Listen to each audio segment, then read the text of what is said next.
Welcome to Bangkok Hospital Expert Talk with the Eye and LASIK Center. So if a patient was to come in with cataracts, what would their journey look like?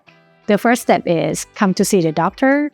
When we evaluate that you have cataract and decide to do the cataract surgery, we will let you go through all the investigation because we need to measure the curve of the cornea, the length of the eye to calculate what is the suitable power of the lens.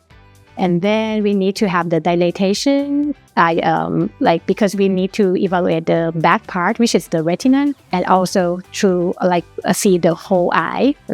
And then after we got that information, I will discuss with the patients that what is your lifestyle, what is the things that you want, and we can offer the lens that is suitable for them. When you come to the hospital for doing the operation, it's just like the day surgery, so it's quick. You need to arrive the hospital for the preparation because when we do the surgery, we need to put the dilatation eye drops.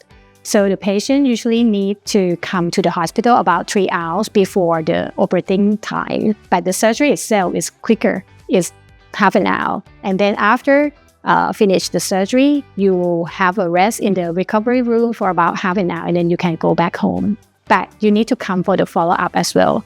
You need to come at 1 day after the surgery, 1 week, 1 month, 3 months, and then a year. That's great. Thank you so much for that information. Okay, thank you. And thank you for joining us today. Please join us in our next episode.